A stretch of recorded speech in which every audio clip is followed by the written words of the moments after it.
Morning everyone, मैं हिमांशु त्यागी आप सभी का केसीजी के ऑनलाइन प्लेटफॉर्म पर बहुत बहुत स्वागत करता हूं और उम्मीद करता हूं कि आप सभी बहुत अच्छे होंगे।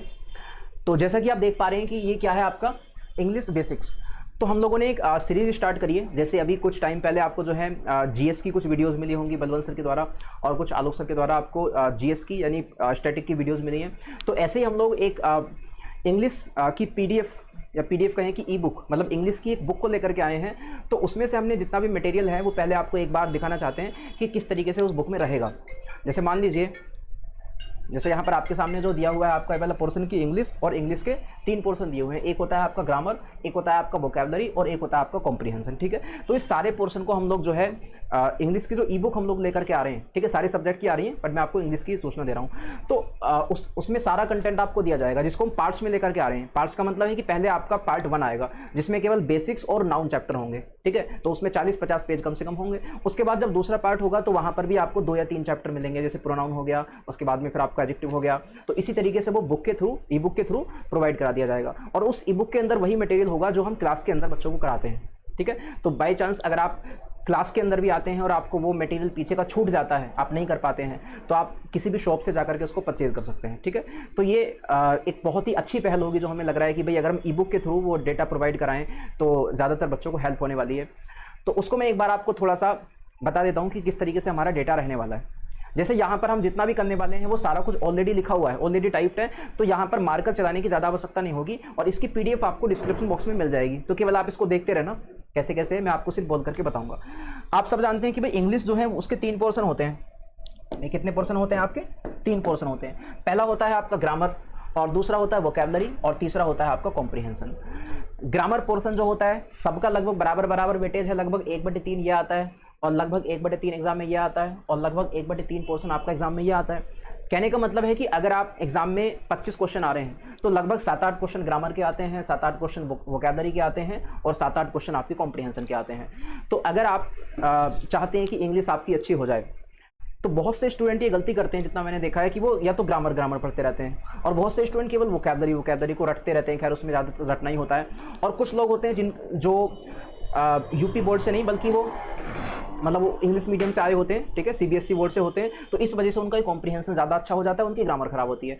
तो ऐसे बिल्कुल काम नहीं चलने वाला, चाहे आप किसी भी बोर्ड से रहे हों। सबसे पहले तो आप इस बात को अपने मन में बिठा लीजिए कि बोर्ड किसी बोर्ड से होने से कोई फर्क नहीं पड़ता। यूपी बोर्ड वाले जो होते हैं उनकी ग्रामर अच्छी होती है, पकड़ वो जल्दी बना लेते हैं ग्रामर पर, उन पर रटना होता है। और ये वाले जो होते हैं सीबीएसई बोर्ड वाले, उनकी कॉम्प्रीहेंशन अच्छी होती है। तो इस बात को बिल्कुल दिमाग से निकाल दो कि आप किसी भी बोर्ड से हैं तो आपका ये वाला मीडियम खराब है, आप इसमें अच्छा नहीं कर पाएंगे। ऐसा नहीं है, जैसा मानते हैं हम वैसा ही बन जाते हैं। तो आपको जो है ग्रामर पर पकड़ बनानी पड़ेगी, वोकैबुलरी पर भी पकड़ बनानी पड़ेगी, कॉम्प्रीहेंशन पर भी पकड़ बनानी पड़ेगी, तभी जाकर के आपको सारी चीज़ें अच्छे से कर सकते हो, आप किसी भी एग्जाम में कर सकते हो।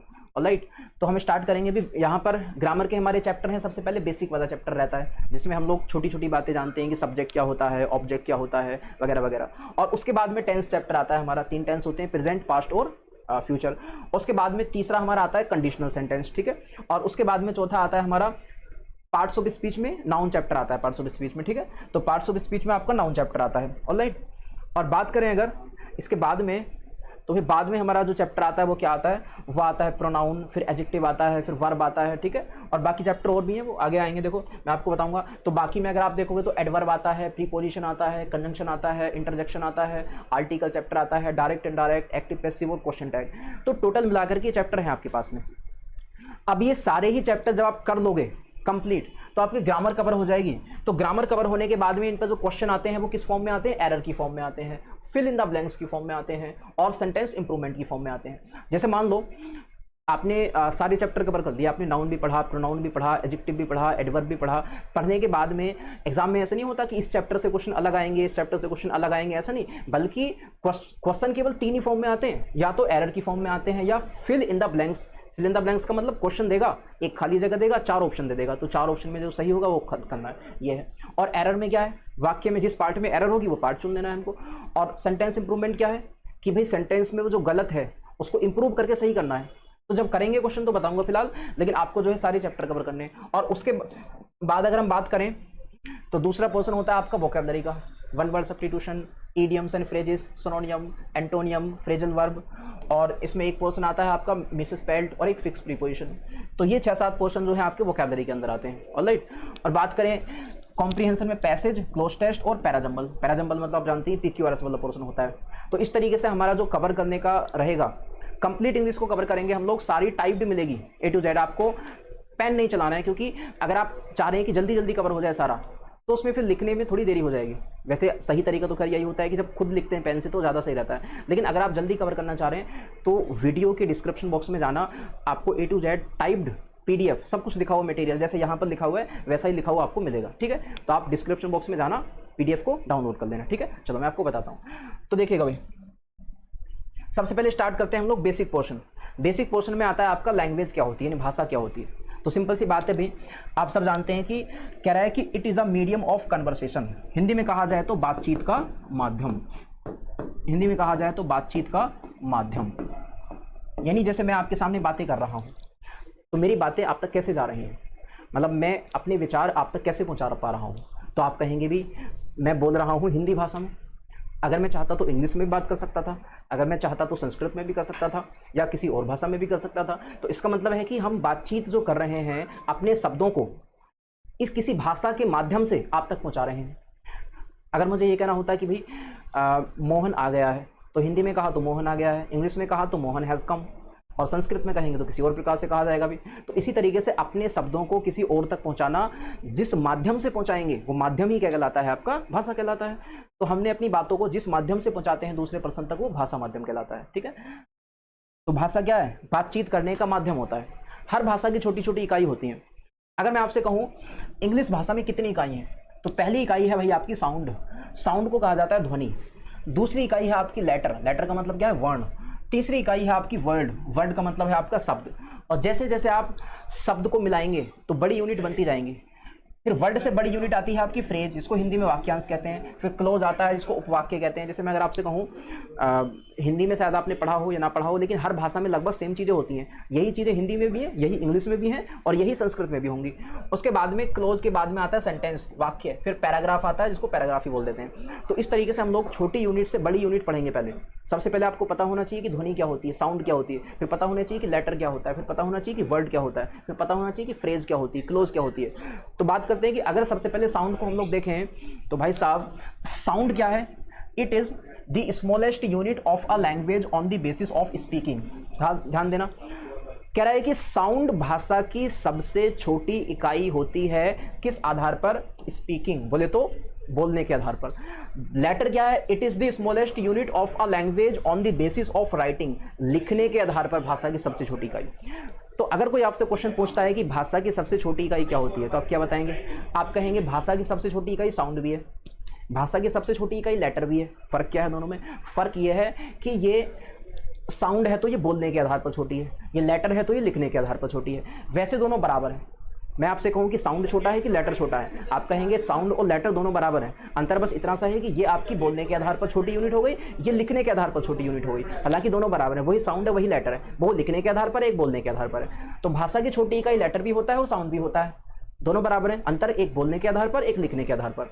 अच्छा, बात करें अगर टोटल साउंड कितनी होती है, तो याद रखना टोटल साउंड जो आपकी होती है ना, टोटल साउंड होती हैं आपकी भाई साहब 44। थोड़ा सा इसको सही कर लीजिएगा। टोटल साउंड कितनी होती हैं आपकी, 44 होती हैं, जिनमें से वोबल साउंड बोले तो स्वर ध्वनि, वोबल साउंड बोले तो स्वर ध्वनि, ये हो जाती हैं आपकी कितनी, 20। और कॉन्सोनेंट साउंड बोले तो व्यंजन ध्वनि, इसका मतलब क्या होता है भाई साहब, व्यंजन ध्वनि, तो ये हो जाती हैं दोस्तों 24। तो 24 प्लस 20 कितनी हो गई आपकी, बताइए। 24 प्लस 20 हो गई आपकी 44। तो इसका मतलब क्या है कि भाई 20 हो गई आपकी वोबल साउंड और 24 हो गई आपकी कौन सी साउंड भाई साहब, 44 कॉन्सोनेंट साउंड। ठीक है, यानी व्यंजन ध्वनि, स्वर ध्वनि, टोटल हो जाती है आपकी 44 साउंड। ऑलराइट, आपको लिखना कुछ नहीं है, सारा कुछ यहाँ पर टाइप है, सब कुछ लिखा हुआ है। बस आप PDF जो डिस्क्रिप्शन बॉक्स है वहाँ पर जाना और वहाँ से लिंक को डाउनलोड करना, का काम हो जाएगा। बात करेंगे अगर हम साउंड के बाद में किस चीज़ की जी, बात करेंगे अगर हम टोटल लेटर की, तो आप सब जानते हैं, बचपन से पढ़ते आए हैं, कितने होते हैं, 26 होते हैं। 26 में से 5 होते हैं आपके वोबल लेटर और 21 होते हैं आपके कॉन्सोनेंट लेटर।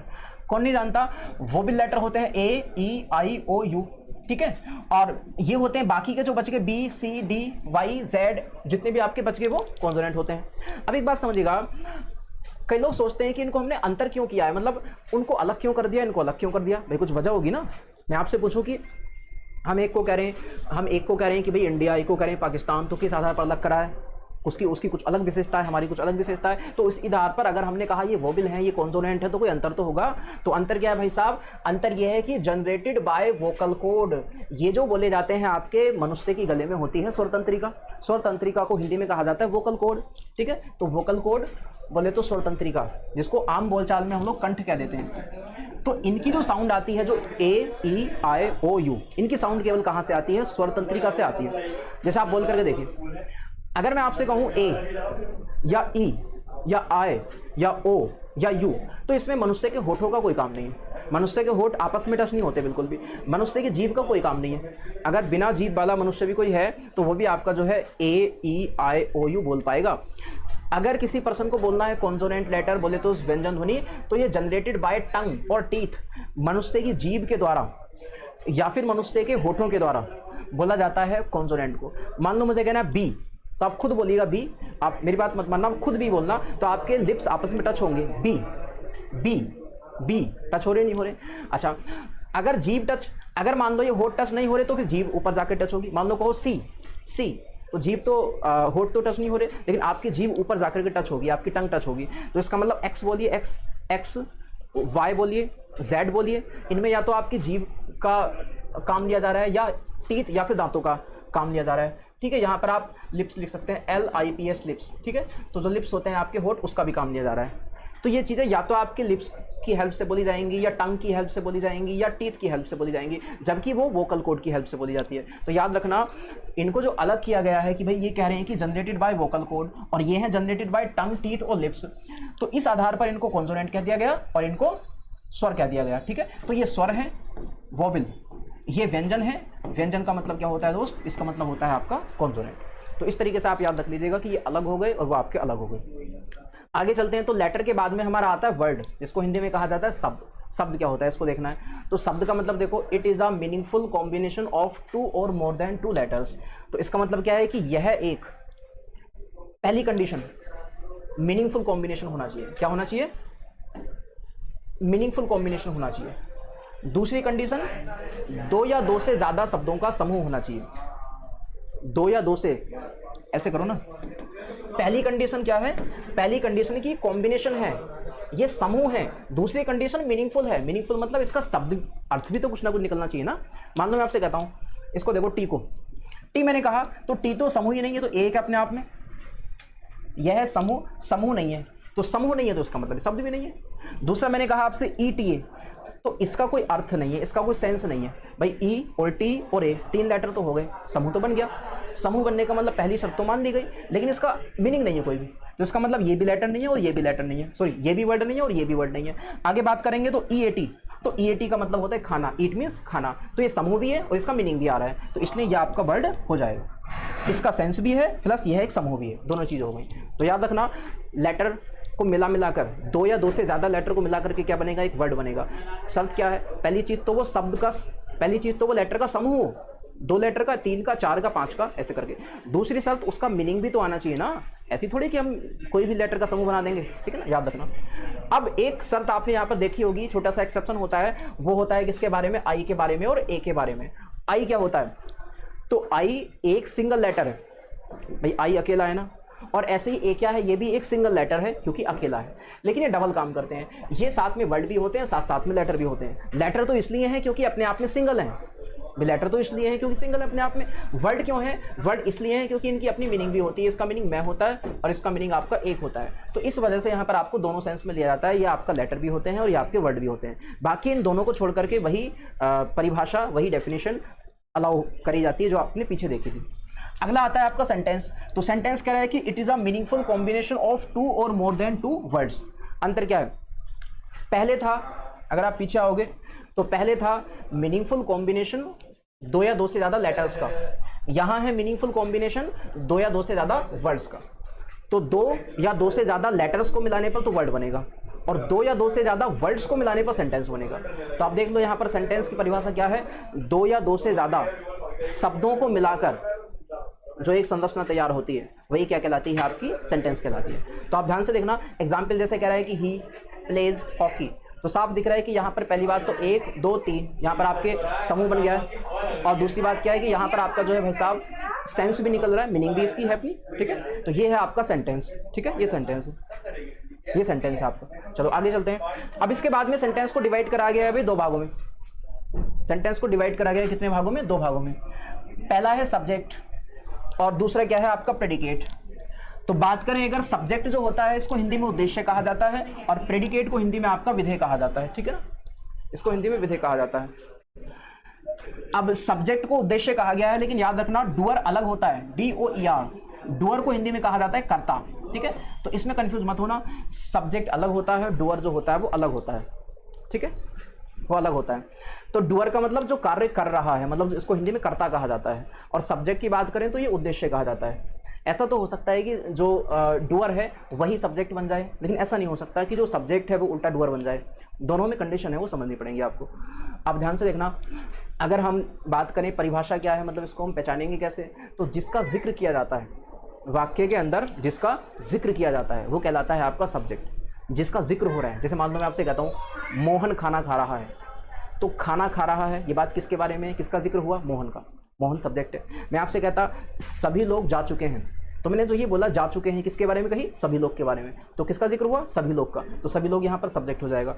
तो ये तो हो गया जिसका जिक्र किया जा रहा है। और प्रेडिकेट क्या है, सब्जेक्ट के बारे में जो भी बात की जाती है वो प्रेडिकेट कहा जाता है। मान लो मैंने आपसे कहा मोहन पत्र पढ़ रहा है, तो मोहन के बारे में क्या कहा मैंने कहा पत्र पढ़ रहा है, ये बात किसके बारे में कही, मोहन के बारे में। तो जिसके बारे में कही वो सब्जेक्ट हो गया, लेकिन सब्जेक्ट के बारे में क्या कहा वो प्रेडिकेट हो गया। अब अगर आप आसान भाषा में समझें तो सब्जेक्ट को छोड़कर जो भी बच जाता है, अगर आप आसान भाषा में समझें तो सब्जेक्ट को छोड़कर जो भी बच जाता है वो प्रेडिकेट कहलाता है। सब्जेक्ट छोड़ दो, जो भी बचा वो प्रेडिकेट है, सिंपल। इंग्लिश में कहें तो whatever we talk about subject, subject के बारे में जो भी बात होती है वो प्रेडिकेट है। It is a word of which we talk about, जिसके बारे में बातें की जाती हैं वो सब्जेक्ट है। फिर से बता रहा हूं, जिसकी बातें होंगी वो सब्जेक्ट, सब्जेक्ट के बारे में जो बात होगी वो प्रेडिकेट। आसान शब्दों में कहूं तो सब्जेक्ट को छोड़ के जो भी बच गया वो प्रेडिकेट बच गया। आप पहले में देखो, मोहन प्लेज, बात किसकी हो रही है, मोहन की, तो मोहन सब्जेक्ट है। मोहन प्लेज, प्लेज क्या हो गया, प्रेडिकेट हो गया। तो ऐसा भी हो सकता है प्रेडिकेट एक शब्द का हो, ऐसा भी हो सकता है प्रेडिकेट 2 शब्दों का हो, ऐसा भी हो सकता है प्रेडिकेट 10 शब्दों का भी हो। तो प्रेडिकेट की लिमिट नहीं है कि वो 1 शब्द का होगा, कि 2 का होगा, कि 3 का होगा, कि 4 का होगा। बस इतना है कि सब्जेक्ट को छोड़कर जो भी बच गया वो प्रेडिकेट है। तो आप देखो, पहले में मोहन सब्जेक्ट, प्लेज प्रेडिकेट, दूसरे में मोहन सब्जेक्ट और प्लेज हॉकी प्रेडिकेट, तीसरे में मोहन क्या है बताओ। तो भाई तीसरे में जो है आपका मोहन क्या है, तो आप कहेंगे subject. Pledge hockey in the garden, ये सारा ही क्या है, प्रेडिकेट है। तो इस तरीके से आप देख लेना कि क्या सब्जेक्ट होता है और क्या प्रेडिकेट होता है। समझ पा रहे हैं भाई, दिक्कत परेशानी कुछ बताइए, जो भी डाउट बने कमेंट में बताना है आपको एकदम से। आगे की बात करी जाए तो मोहन सब्जेक्ट हो रहा है, आपको सबको पता है। अब pledge hockey in the garden daily, सारा ही क्या है, सारा ही आपका प्रेडिकेट, पूरा प्रेडिकेट। बस इतनी सी बात ध्यान में रखो कि सब्जेक्ट को छोड़कर जो भी बच गया वो प्रेडिकेट है। आगे बात करी जाए तो the student of this class, अब कभी कभी ऐसा भी हो जाता है कि सब्जेक्ट बड़ा हो जाता है। मान लो मैं आपसे कहूं जब आप ऐसे चल रहे होगे तो जहां पर आपको वर्ब दिखाई दे, जहां पर आपको वर्ब दिखाई दे, तो वर्ब से पहले का पूरा क्या होता है, आपका सब्जेक्ट होता है। वर्ब से पहले का पूरा सब्जेक्ट, और ये पूरा पोर्शन क्या होता है, आपका प्रेडिकेट होता है। ये पूरा पोर्शन आपको प्रेडिकेट होता है। तो कहने का मतलब वर्ब के इधर वाला सब्जेक्ट, वर्ब के उधर वाला प्रेडिकेट। तो यहां पर सब्जेक्ट क्या है मुझे बताओ, ये पूरा ही सब्जेक्ट है भाई साहब, यहां तक का पूरा ही सब्जेक्ट है। और आर से लेकर के यहां तक का ये पूरा क्या है, ये प्रेडिकेट है। तो ऐसी भी गलती मत करना, कभी आप सोचें कि सब्जेक्ट तो एक ही वर्ड का होगा, ऐसा नहीं है। वो 2 का भी हो सकता है, 3 का भी हो सकता है, 4 का भी हो सकता है। ऐसी प्रेडिकेट भी 1 का भी हो सकता है, 2 का भी, 3 का भी, 4 का भी। आगे की बात करें तो every person in this house, जब आपने ऐसे चलना शुरू करा तो यहां आपको वर्ब दिखाई दी, ये वर्ब है ना, ये वर्ब दी। तो इसका मतलब यहां से लेकर के यहां तक का ये प्रेडिकेट है, और ये वाला जो है ये सब्जेक्ट है। हाउस तक सब्जेक्ट है, बाकी प्रेडिकेट है। अच्छा एक बात ध्यान में रखें, अगर मान लो मैं आपसे ये कह दूं वाक्य को कर देता हूं इंटारोगेटिव, अब कैसे करेंगे, क्योंकि भाई इंटारोगेटिव वाक्य में क्या होता है, इंटारोगेटिव वाक्य में तो वाई, वेयर, हाउ पहले पहुंच जाता है। तो अब इसमें तो टुकड़ों में बढ़ जाएगा। जैसे यहां पर देखो बात हो रही है यू की, ये वीप करने का काम, रोने का काम यू कर रहा है, तो बात हो रही यू की। यू क्या है आपका? सब्जेक्ट है। अब प्रेडिकेट आ गया टुकड़ों में। कैसे? एक टुकड़ा तो ये रहा प्रेडिकेट का और एक टुकड़ा आपका ये रहा, कोई दिक्कत नहीं है। आपका ये भी प्रेडिकेट है और आपका ये भी प्रेडिकेट, तो ऐसा भी हो जाता है, उसमें घबराने वाली बात बिल्कुल नहीं है। ठीक है, तो यहाँ पर यू सब्जेक्ट है और अदर पार्ट जो बच गया वो क्या है आपका? प्रेडिकेट। बाकी ये भी प्रेडिकेट और ये भी प्रेडिकेट, खाली अकेला यू सब्जेक्ट। ऐसा यहाँ पर है, देखो यहाँ पर दे सब्जेक्ट है, बाकी ये भी प्रेडिकेट है और आपका ये भी प्रेडिकेट है, जैसे यहाँ पर लिखा हुआ है, आप उसको पढ़ लेना एक बार। ठीक है, आगे बात करेंगे। अगला पोर्शन है आपका ग्रामर क्या होती है, तो ध्यान से देखना भाई साहब। ग्रामर है it is the uniformity in a language, भाषा में समरूपता। समझते हैं कैसे? भाषा में समरूपता का मतलब क्या है? इसका मतलब ये है, मैं कह रहा हूँ मैं भी इंग्लिश में बात कर रहा हूँ, आप करें आप भी इंग्लिश में बात कर रहे हैं। मैं कह रहा हूँ आपसे कि आई इज हैप्पी, कि मैं हैप्पी हूँ, आप कहेंगे भी आप गलत बोल रहे हैं, आई एम हैप्पी होता है। मैं कहूँगा मैं ये मेरे नियम है भाई साहब, मैं अपने नियम बना रहा हूँ, आप अपने नियम बनाओ। तो आप कहेंगे, मैं कहूँगा आई आर हैप्पी, मैं कहूँगा आई एम हैप्पी, तो इसका मतलब भाषा में समरूपता कहाँ रही? आप अपने नियम बनाओगे, मैं अपने नियम बनाऊंगा, अमेरिका अपने नियम बनाएगा, इंडिया अपने नियम बनाएगा, ठीक है, और ब्रिटेन अपने नियम बनाएगा। तो इसका मतलब तो सभी की भाषाएं अलग हो गई। अगर सबकी भाषाएं अलग अलग हो गई तो इसका मतलब भाषा में समरूपता नहीं रही।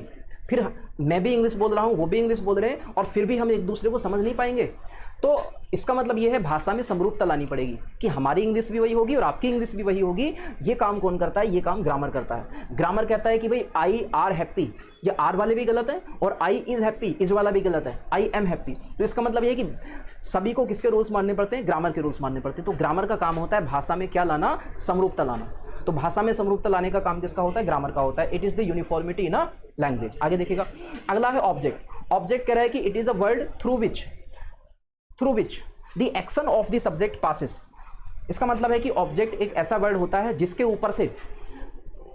ऊपर से सब्जेक्ट का एक्शन पास होता है। मान लो मैं कहता हूं मैं फल खा रहा हूं, मैंने कहा मैं फल खा रहा हूं, सब्जेक्ट कौन है? मैं, और काम क्या हो रहा है? खाने का। तो ये खाने का काम किसके ऊपर पास हो रहा है? अगर क्या नहीं होता तो मैं नहीं खा पाता, तो आप कहेंगे फल। तो आप कहेंगे कि अगर फल होता ही नहीं तो मैं खा ही नहीं पाता। तो सिंपल सी बात है कि भाई मैं या सब्जेक्ट जो काम कर रहा है वो किसी के ऊपर तो पास हो रहा होगा ना। मान लो मैं कहूँ कि राजा पत्र लिख रहा है, काम क्या हो रहा है? पत्र लिखने का। नहीं, काम क्या हो रहा है? लिखने का, बस खाली लिखने का। पत्र लिखे क्या लिखे वो मैटर नहीं है, तो काम हो रहा है लिखने का। लिख कौन रहा है? राजा। तो राजा के लिखने का काम किसके ऊपर पास हो रहा है? पत्र पर। अगर पत्र ही ना हो तो लिखेगा क्या? तो इसका मतलब ये एक ऐसा वर्ड होता है ऑब्जेक्ट जिसके ऊपर वो एक्शन पास हो रहा होता है, गुजर रहा होता है। बाकी आप सब जानते हैं कि ऑब्जेक्ट दो प्रकार के होते हैं, एक डायरेक्ट ऑब्जेक्ट, एक indirect object. Direct object main verb से क्या का जवाब होता है और इनडायरेक्ट ऑब्जेक्ट मेन वर्ब से किसे का जवाब होता है। दूसरे शब्दों में कहें तो डायरेक्ट ऑब्जेक्ट अक्सर वस्तु या भाव होता है और इनडायरेक्ट ऑब्जेक्ट अक्सर व्यक्ति होता है। जैसे मैं आपसे कहूं आई कोल्ड मोहन, तो मोहन डायरेक्ट ऑब्जेक्ट है या इनडायरेक्ट ऑब्जेक्ट है? तो आप या तो इससे देख लो कि वो क्या का जवाब आ रहा है कि किसे का जवाब आ रहा है। कि मैंने बुलाया, किसे बुलाया? मोहन को बुलाया, किसे का जवाब है। या चाहे ऐसे देख लो कि मैंने फल खाया, क्या खाया? फल। तो क्या का जवाब है? तो डायरेक्ट ऑब्जेक्ट। और चाहे आप इतना झमेले में मत पड़ो, सीधा याद रख लो कि अगर कोई वस्तु है तो डायरेक्ट ऑब्जेक्ट, वस्तु भाव है, और अगर कोई व्यक्ति है तो व्यक्ति होता है इनडायरेक्ट ऑब्जेक्ट। जैसे वाक्य देखते हैं। एक और बात याद रखना, वो काम की बात है कि एडवर्ब भी कभी कभी आ जाता है। कुछ लोग ना एक गलती करते हैं, वो बोलते हैं कि भाई मेन वर्ब जो आएगी वाक्य के अंदर, मेन वर्ब के बाद में ऑब्जेक्ट आएगा। वही कहते हैं कि 100% मेन वर्ब के बाद में ऑब्जेक्ट आएगा, लेकिन भाई ऐसा नहीं होता। कभी कभी ऑब्जेक्ट नहीं भी आता, कभी कभी ऐसा भी हो जाता है कि मेन वर्ब के बाद में एडवर्ब आ जाता है। ऐसा भी तो हो जाता है ना कि कभी कभी मेन वर्ब के बाद में एडवर्ब आ जाता है। तो एडवर्ब जो होता है वो जवाब होता है या तो कब का, या जवाब होता है कहाँ का, या जवाब होता है क्यों का, या जवाब होता है कैसे का। अगर वो मेन वर्ब से कब, कहाँ, क्यों, कैसे का जवाब है तो वो एडवर्ब है, और अगर वो मेन वर्ब से क्या का जवाब है तो डायरेक्ट ऑब्जेक्ट है, और अगर वो मेन वर्ब से किसे का जवाब है तो इनडायरेक्ट ऑब्जेक्ट है। वाक्य से पहचानिएगा। जैसे मान लो आपके सामने पहला लिखा हुआ है कि ही रोट अ लेटर, क्या का, किसे का, जो भी जवाब मांगना है किससे मांगना है? मेन वर्ब से मांगना है। तो यहाँ पर मेन वर्ब है आपकी रोट, तो मैं कहूँ ही ने लिखा, क्या लिखा? ही ने लिखा, क्या लिखा? तो क्या का जवाब कौन होता है? Direct object. तो इसका आंसर हो जाएगा आपका डायरेक्ट ऑब्जेक्ट। तो ये जो बनेगा आपका अ लेटर वो कैसा बनेगा? Direct object. दूसरे में कह रहे हैं कि ही ने इन्वाइट किया, तो चाहे तो ऐसे देख लो कि वो किसे का जवाब आ रहा है, अगर उसने इन्वाइट किया तो किसे का जवाब, और चाहे ऐसे देख लो कि वो पर्सन है, मोहन पर्सन है। पर्सन होता है इनडायरेक्ट ऑब्जेक्ट, वस्तु होती है डायरेक्ट ऑब्जेक्ट। तो यहाँ पर मोहन ने इन्वाइट किया तो किसे किया, और किसे का जवाब कौन होता है? Indirect object. तो मोहन इनडायरेक्ट ऑब्जेक्ट है, अ लेटर डायरेक्ट ऑब्जेक्ट है। ऐसे मैंने कहा आई एट, एट मीन्स खाया, मैंने क्या खाया, तो क्या का जवाब होता है मैंगो। अगर ये क्या का जवाब है तो क्या है डायरेक्ट ऑब्जेक्ट। और ऐसी मैंने हेल्प की, किसकी हेल्प की, माई फ्रेंड की हेल्प की, तो माई फ्रेंड वस्तु है कि इंसान है, इंसान है, इंसान है तो इनडायरेक्ट ऑब्जेक्ट है, सिंपल है ना, इंसान है तो इनडायरेक्ट ऑब्जेक्ट है। और ऐसे देखो ये वाक्य देखो अपने सामने, यू एंजॉयड, आपने एंजॉय करा, क्या एंजॉय करा, तो क्या का जवाब है डायरेक्ट ऑब्जेक्ट। कब एंजॉय करा, कब, कल करा, और कब का जवाब मैंने आपको अभी बताया था। कब का जवाब जो होता है देखो ये रहा, कब का जवाब जो होता है वो कब, कहाँ, क्यों, कैसे, इसका जवाब होता है एडवर्ब। तो ध्यान से देखना, ये जो बनेगा आपका देखो ये वाला, ये एडवर्ब बनेगा, ये जो यस्टरडे है वो एडवर्ब। तो द शो क्या है डायरेक्ट ऑब्जेक्ट, यस्टरडे क्या है टाइम बताने वाला शब्द एडवर्ब होता है, जगह बताने वाला शब्द एडवर्ब होता है। और देखो कुछ प्रैक्टिस करते हैं। अगले सेंटेंस में देखो नताशा, आगे सेंटेंस कह रहा है कि नताशा प्लेड, नताशा ने खेला तो क्या खेला, तो क्या का जवाब कौन होता है भाई डायरेक्ट ऑब्जेक्ट। नताशा ने खेला, कैसे खेला, कैसे, तो कैसे का जवाब कौन होता है एडवर्ब होता है। हैप्पीली खेला, नताशा ने कैसे खेला, हैप्पीली खेला। और मोस्टली जिसके अंत में आपको एलवाई लगा मिल जाए वो एडवर्ब ही होता है, वो एडवर्ब ही होता है। तो कब, कहाँ, क्यों, कैसे का जवाब एडवर्ब, क्या का जवाब डायरेक्ट ऑब्जेक्ट, किसे का जवाब इनडायरेक्ट ऑब्जेक्ट। आगे देखो जो ये है आपकी ट्रेन, वो रीच मीन्स पहुंच गई है, कहाँ पहुंची है स्टेशन, और कहाँ का जवाब कौन होता है एडवर्ब होता है। रवि ने क्लीन कर दिया है, क्या क्लीन करा है स्टेशन, तो डायरेक्ट ऑब्जेक्ट। तो आप देख पा रहे हैं जो लोग रट के जाते हैं, जो लोग चीज़ों को रटते हैं तो वो यहाँ गलती कर सकते हैं। यहाँ पर उसने देखा स्टेशन क्या था एडवर्ब था, यहाँ पर स्टेशन क्या है ऑब्जेक्ट बन गया। तो आप सोचेंगे वहाँ पर तो ऑब्जेक्ट था, यहाँ पर एडवर्ब है, क्या चक्कर है, तो ये चक्कर है कि भाई आप ऐसे चीज़ों को रटो मत, रटने से गलती होगी। यहाँ पर याद रखो अगर वो पहुँचा तो कहाँ पहुँचा, कहाँ का जवाब एडवर्ब, अगर उसने साफ करा तो क्या साफ करा, क्या का जवाब डायरेक्ट ऑब्जेक्ट। इस तरीके से याद रखना। आगे देखो श्रुति ऑफर्ड मुकेश, मुकेश से इंसान तो इनडायरेक्ट ऑब्जेक्ट, क्या ऑफर करा जॉब, क्या का जवाब होता है डायरेक्ट ऑब्जेक्ट। तो ऐसा भी हो जाता है कि भाई वाक्य के अंदर डबल डबल ऑब्जेक्ट भी आ सकते हैं। तो यहाँ पर श्रुति ने ऑफर करा किसे इनडायरेक्ट ऑब्जेक्ट, क्या ऑफर करा जॉब डायरेक्ट ऑब्जेक्ट, तो indirect object direct object. I gave मैंने दिया, क्या पेन, किसे राज, तो क्या का जवाब डायरेक्ट ऑब्जेक्ट, किसे का जवाब इनडायरेक्ट ऑब्जेक्ट। तो याद रखना बहुत काम की चीजें हैं। आगे बढ़ेंगे। अगला इसके बाद में मैंने बता दिया कि डायरेक्ट ऑब्जेक्ट एडवर्ब जो होता है वो होता है आपका कब, कहाँ, क्यों, कैसे का जवाब। एडवर्ब होता है कब, कहाँ, क्यों, कैसे का जवाब। अगला आता है भाई साहब आपके सामने कॉम्प्लीमेंट। तो कॉम्प्लीमेंट कह रहा है कि इट इज अ वर्ड और group of word that completes the grammatical construction in a predicate.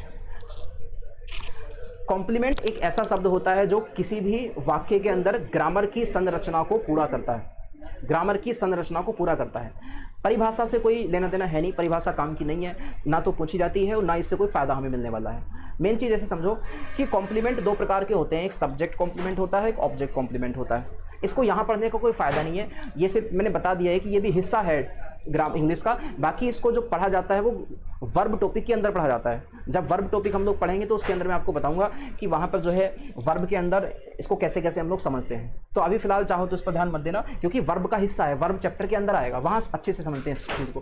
फिर भी आप देख सकते हो कॉम्प्लीमेंट जो होता है ना, ऐसे समझो कि जब subject plus verb plus dash dash dash, और फिर मैंने आपसे कहा कि subject plus verb plus dash. मैं आपको पहचानने का तरीका बता रहा हूँ। अगर कहीं पर मान लो आप इसको वर्ड कह लो, क्या कह लो, वर्ड कह लो, और इसको भी आप क्या कह लो, वर्ड कह लो। तो पहचानने का तरीका बता रहा हूँ। अगर कहीं पर ये सब्जेक्ट और ये वर्ड एक हो जाए तब तो ये कहलाएगा आपका कॉम्प्लीमेंट। क्या कहलाएगा, कॉम्प्लीमेंट। कौन सा वाला, सब्जेक्ट वाला। और अगर ये सब्जेक्ट और ये वाला वर्ड एक ना हो, एक ना हो, तब ये आपका या तो एडवर्ब है या ऑब्जेक्ट है, वो अलग बात है क्या है, उसको हम पहचानते हैं। ये कॉम्प्लीमेंट नहीं बनेगा। फिर दोबारा से देख लेना, जब ये शब्द वर्ब के बाद में ये सब्जेक्ट और ये वर्ड एक बन जाएं तो वो समझो वो क्या है, प्रेडिकेट, वो आपका कॉम्प्लीमेंट है। लेकिन अगर ये सब्जेक्ट और ये वर्ड एक ना बने तो इसका मतलब फिर वो कॉम्प्लीमेंट नहीं है, फिर या तो प्रेडिकेट और या तो ऑब्जेक्ट बनेगा या फिर वो आपका बनेगा एडवर्ब। अब या पहचान के देखो, पहले में कह रहा है कि my uncle is a teacher, मेरे अंकल एक टीचर हैं, तो इसका मतलब अंकल बराबर टीचर, दोनों एक हुए कि नहीं हुए। मेरे अंकल टीचर हैं, इसका मतलब टीचर मेरे अंकल बराबर हो गए, तो यहाँ तो ये बनेगा आपका कॉम्प्लीमेंट। ठीक है। फिर मैंने कहा कि my uncle helped a teacher, मेरे अंकल ने एक टीचर की हेल्प की है, तो इसका मतलब मेरे अंकल अलग हैं और जिनकी हेल्प हुई है वो टीचर कोई और थे कोई, तो इसका मतलब ये अंकल और टीचर सेम नहीं हुए, तो इसका मतलब मेन वर्ब से यहाँ पर जवाब आ रहा है किसकी हेल्प की, और इसका मतलब ये कौन बनेगा आपका, ये बनेगा इनडायरेक्ट ऑब्जेक्ट, ये बनेगा डायरेक्ट तो तब होता जब कोई वस्तु होती, तो इनडायरेक्ट उल्टा हो गया अभी, ये यहाँ पर ऐसे कर लो ना, ये है आपका इनडायरेक्ट ऑब्जेक्ट, ये कैसा है आपका इनडायरेक्ट ऑब्जेक्ट, ठीक है, डायरेक्ट नहीं, ये कैसा है आपका इनडायरेक्ट ऑब्जेक्ट, ऑलराइट, ये इनडायरेक्ट ऑब्जेक्ट है। चलो बात करें नताशा वॉज फ्री, तो नताशा फ्री थी, नताशा आज़ाद थी, तो यहाँ पर नताशा फ्री थी, इसका मतलब नताशा बराबर फ्री, फ्री बराबर नताशा, तो ये कॉम्प्लीमेंट हो जाएगा। यहाँ पर भी car of Mohan is new, Mohan की कार नई है, मोहन की कार नई है तो नई बराबर मोहन की कार, तो यहाँ पर कॉम्प्लीमेंट है। ऐसे यहाँ पर वॉज के बाद में टेम्परेचर लो था तो लो बराबर टेम्परेचर, ठीक है, तो यहाँ पर भी क्या बनेगा आपका कॉम्प्लीमेंट और यहाँ पर भी बनेगा आपका कॉम्प्लीमेंट। तो आसान शब्दों में कहूँ तो अगर कहीं पर ऐसा हो जाए सब्जेक्ट के बाद में ये वर्ब आ जाए इज, एम, आर, वॉज, वर, और उसके बाद में कोई वर्ड आ जाए तो अक्सर ही कॉम्प्लीमेंट आता है, अक्सर ही कॉम्प्लीमेंट आता है। जैसे मैंने कहा Mohan is free, Mohan is a doctor, Mohan was free, Mohan was a doctor, they are free, they are doctors, they are teachers, they are engineers, they are कुछ, is, am, are, was verb के बाद में जो अक्सर आता है जो इसकी विशेषता बताता है वही कॉम्प्लीमेंट होता है। और मेन वर्ब के बाद में कुछ आता है तो वो सब्जेक्ट, जैसे मैंने कहा I called Mohan, I helped Mohan, I played hockey, I wrote a letter, जो मेन वर्ब के बाद में आता है वो आपका जो है ऑब्जेक्ट या एडवर्ब होता है, ठीक है, तो पहचान देना आप। आगे चलेंगे इसके बाद में अगले की बात करें तो मिक्स एग्जाम्पल आपके सामने, देखो आपको पहचान करके बताना है कि क्या होगा। मिक्स एग्जाम्पल आपके सामने है, मैं लेकर के आया हूँ, आपको बताना है कि भैया क्या होगा। पहले में देखो ध्यान से, अंडरलाइन वर्ड ही ने पब्लिश करा, तो क्या पब्लिश करा, क्या का जवाब होता है डायरेक्ट ऑब्जेक्ट, तो ऑप्शन में ऑब्जेक्ट दे रखा है तो ऑब्जेक्ट ही लगा दो। आगे बढ़ेंगे इसके बाद अगला, और वैसे भी जो वस्तु होती है वो डायरेक्ट ऑब्जेक्ट होती है और जो इंसान होता है वो इनडायरेक्ट ऑब्जेक्ट होता है। आगे कह रहा है कि राम ने हेल्प करी, किसकी हेल्प करी, ब्रदर पर्सन है कि वस्तु है, पर्सन है तो डायरेक्ट ऑब्जेक्ट, पर ऑप्शन में तो खैर ऑब्जेक्ट लिखा हुआ है तो ऑब्जेक्ट ही लगाओगे। तीसरे की बात करेंगे तो यहाँ पर राकेश वॉज फेमस डांसर, तो डांसर जो था वो वॉज के बाद में आया, देखो कोई मेन वर्ब नहीं है कि प्ले, ओपन, राइट, कोई मेन वर्ब नहीं है। जैसे मैंने अभी बताया कि ये कहाँ पर आ रहा है आपका, ये आ रहा है आपका इजमार वॉज वर्ब के बाद में, तो कॉम्प्लीमेंट है, ये क्या बनेगा बताइए, तो भाई ये बनेगा आपका कॉम्प्लीमेंट, ये बनेगा आपका तीसरे का कॉम्प्लीमेंट। चार की बात करेंगे तो चार में है दे आर डॉक्टर्स, यहाँ भी आर के बाद विशेषता है, दे और डॉक्टर सेम बात हो गई, तो यहाँ भी बनेगा कॉम्प्लीमेंट, यहाँ भी क्या बनेगा आपका कॉम्प्लीमेंट। पाँच की बात करेंगे तो पाँच में है the boy will be dancing, अब कौन नहीं जानता भाई, यहाँ पर विल बी डांसिंग क्या है, वो प्रेडिकेट है और जो बॉय है वो सब्जेक्ट है, तो इसका आंसर ए हो जाएगा। और छठे की बात कीजिएगा तो the question of this chapter are, अब वर्ब के इधर वाला सारा प्रेडिकेट है तो पूरा ही क्या है, पूरा ही सब्जेक्ट है, तो इसका आंसर ए हो जाएगा। और अगर सात की बात करेंगे तो दे रीच्ड द सिटी, अब आप देख पा रहे हैं कि रीच जो वर्ब है इसका मतलब होता है पहुंचना, इसका मतलब होता है पहुंचना। अब पहुंचने से पूछा जाएगा कि कहाँ पहुंचे स्टेशन, और कहाँ का जवाब कौन होता है, एडवर्ब होता है, इसका आंसर हो जाएगा आपका डी वाला, ये ऑब्जेक्ट नहीं है, कई लोग यहाँ पर गलती करते हैं, ठीक है। तो यहाँ पर रीच पहुंचा है तो कहाँ पहुंचा है, और आप जानते हैं कि कब, कहाँ, क्यों, कैसे का जवाब एडवर्ब होता है, ऑब्जेक्ट नहीं कहेंगे इसको हम लोग। अच्छा यहाँ पर जो है सब बता देंगे कि सिटी जो यहाँ तक है इसके बाद में ये सब्जेक्ट है, इसके पहले जो है वो ये सब्जेक्ट है आपका। 9 की बात करी जाएगी तो यहाँ पर आई नो, मैं जानता हूँ, क्या जानता हूँ, ऑब्जेक्ट, इसका आंसर हो जाएगा आपका ये वाला। 10 की बात करेंगे, मोहन ने ऑफर करा, क्या ऑफर करा, डायरेक्ट ऑब्जेक्ट, किसे ऑफर करा, इनडायरेक्ट ऑब्जेक्ट, तो पहला इनडायरेक्ट दूसरा डायरेक्ट, आंसर डी बनेगा, पहला इनडायरेक्ट ऑब्जेक्ट दूसरा डायरेक्ट ऑब्जेक्ट। 11 में कह रहा है कि ही वॉज कटिंग, वो काट रहा था, क्या काट रहा था, क्या का जवाब होता है डायरेक्ट ऑब्जेक्ट, तो इतना ही बताना है बस, तो बनेगा हमारा आंसर सी वाला। अगर वो ये भी पूछता कि कब काट रहा था, लास्ट इवनिंग, तो कब का जवाब कौन होता है, कब का जवाब होता है एडवर्ब, कब का जवाब होता है एडवर्ब। आगे बढ़ेंगे, अगला है हमारे सामने 12, ही वॉज टीजिंग, वो टीज कर रहा था, चिढ़ा रहा था, किसे, मुझे, तो किसे का जवाब कौन होता है, इनडायरेक्ट, वैसे भी इंसान है, वस्तु नहीं है, तो इनडायरेक्ट ऑब्जेक्ट का मतलब डी आंसर हो जाएगा, इनडायरेक्ट ऑब्जेक्ट का मतलब आंसर होगा आपका डी। 13 की बात करेंगे तो my uncle is a police officer, इसके बाद में आया ये सब्जेक्ट कॉम्प्लीमेंट है, ऑब्जेक्ट का कॉम्प्लीमेंट क्या होता है वर्ब में बताऊंगा आगे। 14 की बात करेंगे तो 14 में तो दिख पा रहा है कि student of this class are very laborious, बताएंगे इसको क्या है। चलो कोशिश करते हैं। तो अगर आप देखिएगा अभी यहाँ पर ना वर्ब के इधर वाला ये जो है पूरा ये क्या है आपका प्रेडिकेट है,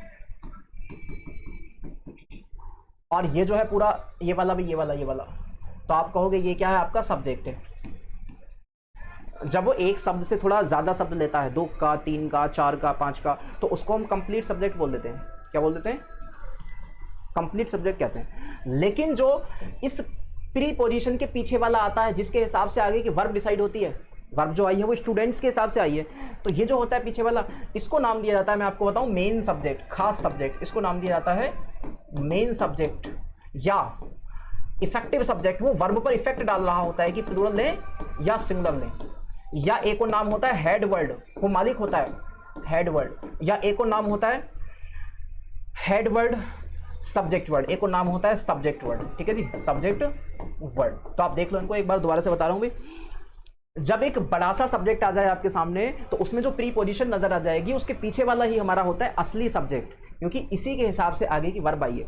यहाँ पर इज आया कि आर आया, वो किसके हिसाब से आया? इसके हिसाब से। तो 4 नाम होते हैं, main subject, effective subject, head word और सब्जेक्ट वर्ड। जबकि ये पूरा क्या होता है? पूरा होता है कंप्लीट सब्जेक्ट। तो आंसर हो जाएगा आपका बी वाला, सब्जेक्ट वर्ड है ना, आंसर आपका बी वाला हो जाएगा। चलिए नेक्स्ट की बात करते हैं। तो नेक्स्ट में आपके सामने he is singing a song, वह एक सॉन्ग गा रहा है।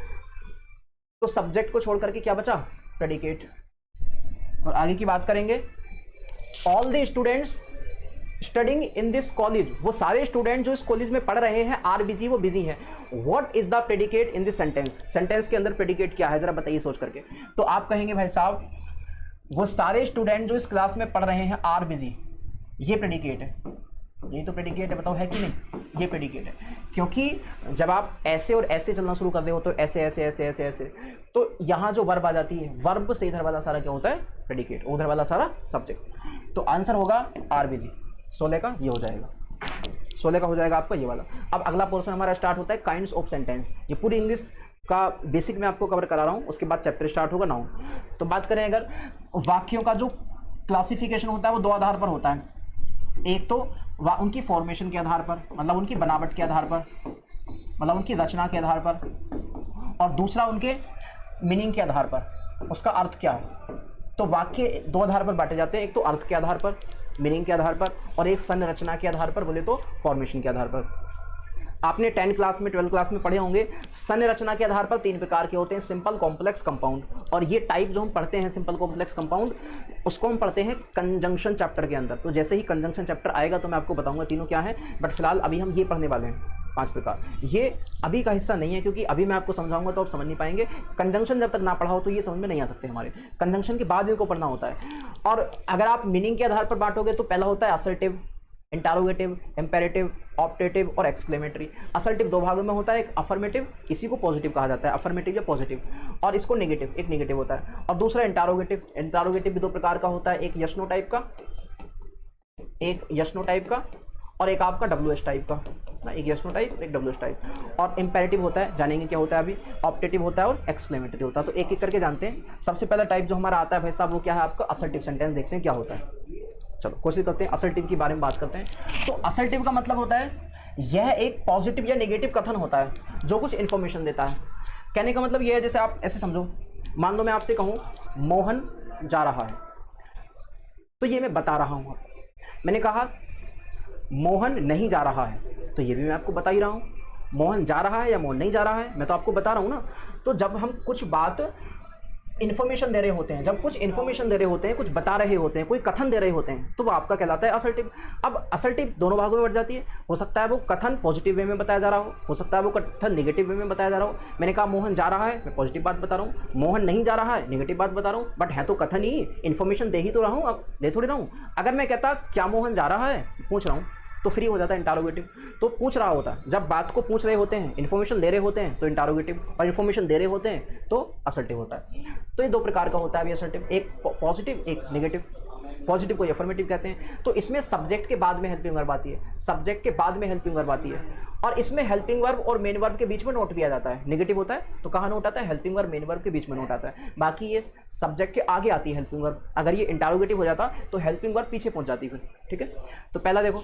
अब एक बात समझना, कभी कभी जब वाक्य में आपको ये शब्द लिखा मिल जाए नोट, तो आप समझ जाओगे वाक्य नेगेटिव है। लेकिन कभी कभी ऐसा भी होता है कि वाक्य में नोट लिखा हुआ आता ही नहीं है, उसके बदले में कुछ ऐसे शब्द आ जाते हैं जो होते तो नेगेटिव ही हैं बट हमने कभी पढ़े नहीं होते, तो हमें देख के ऐसा लगता है कि पॉजिटिव वाक्य है। जैसे आप ये देखो, hardly, scarcely, rarely, barely, seldom, इन पांचों शब्दों का मतलब होता है ना के बराबर, ना के बराबर, या कभी कभार, कभी कभार, या मुश्किल से ही, मुश्किल से ही।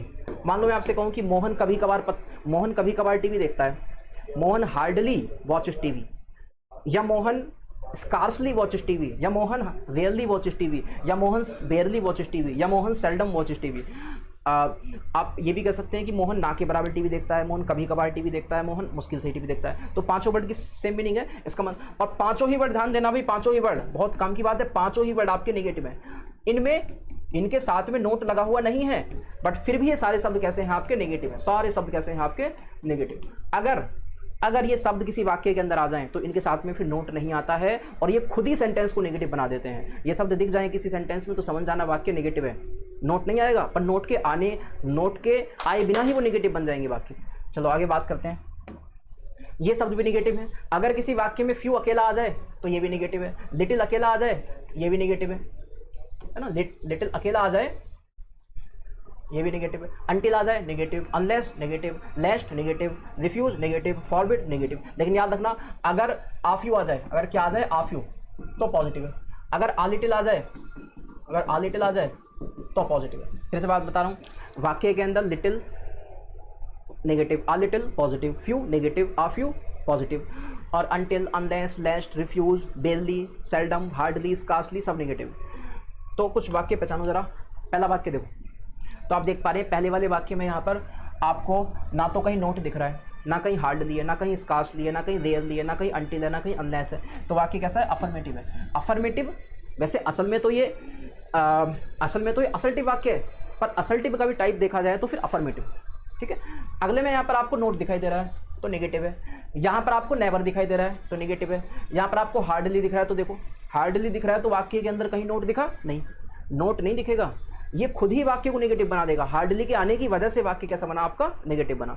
यहाँ पर सेल्डम आने की वजह से वाक्य कैसा बना, नेगेटिव। यहाँ पर स्कार्सली के आने की वजह से नेगेटिव बना, यहाँ पर रेयरली के आने की वजह से नेगेटिव बना, यहाँ पर बेयरली के आने की वजह से वाक्य नेगेटिव बना। और बात करें तो यहाँ पर, अच्छा और कुछ है क्या, चलो यहाँ पर आपका वही बात, बेयरली दोबारा आ गया, बेयरली के आने की वजह से वाक्य नेगेटिव बना।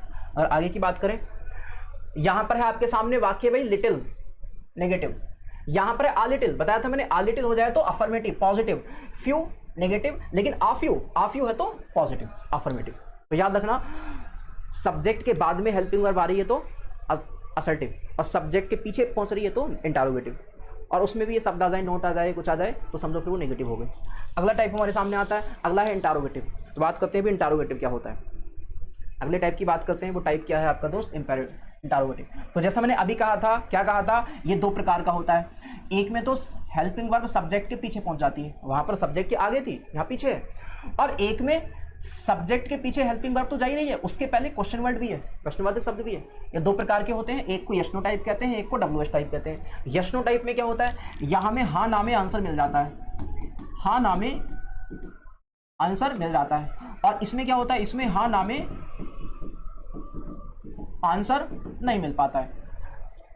इनकी शुरुआत क्या से होती है, इनकी शुरुआत प्रश्नवाचक शब्द बीच में आने से होती है। जैसे मैं आपसे कहूँ क्या आप पढ़ रहे हैं, तो मैं क्या से शुरुआत कर रहा हूँ, तो हेल्पिंग वर्ब पहले आएगी, इसका जवाब हाँ ना में दिया जा सकता है। मैं कहूँ क्या आप पढ़ रहे हैं, आप कह सकते हैं हाँ या ना।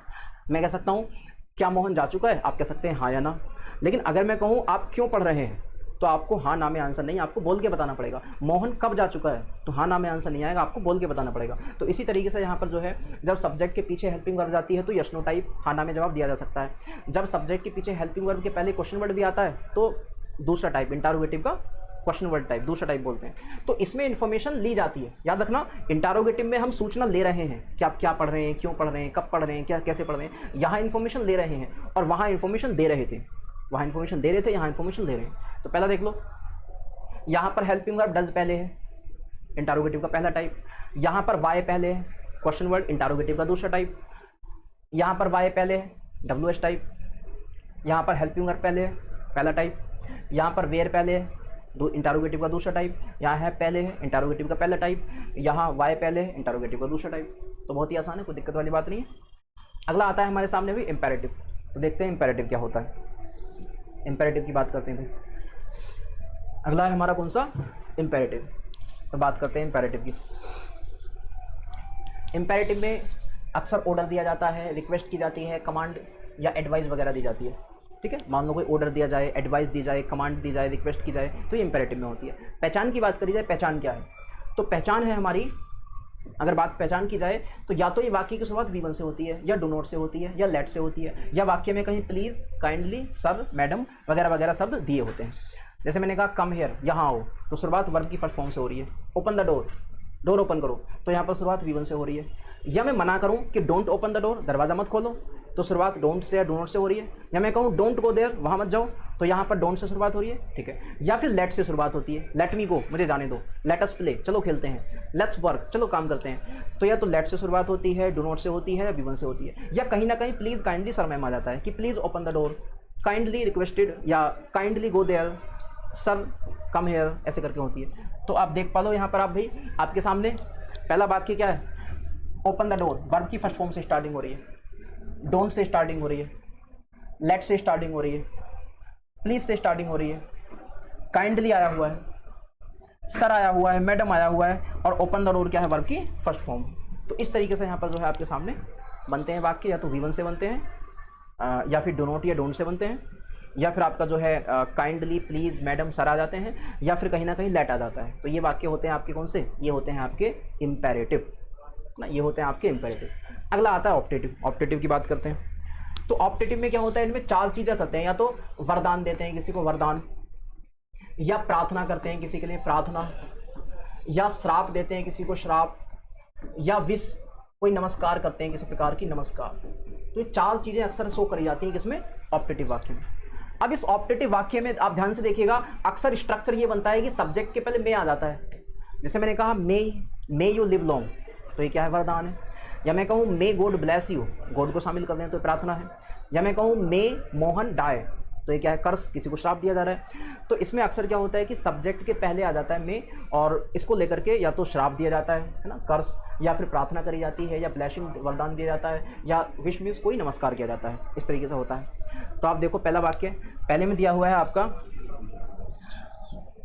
May God bless you, God को शामिल करा है, तो इसका मतलब क्या है भाई, आपकी प्रार्थना है।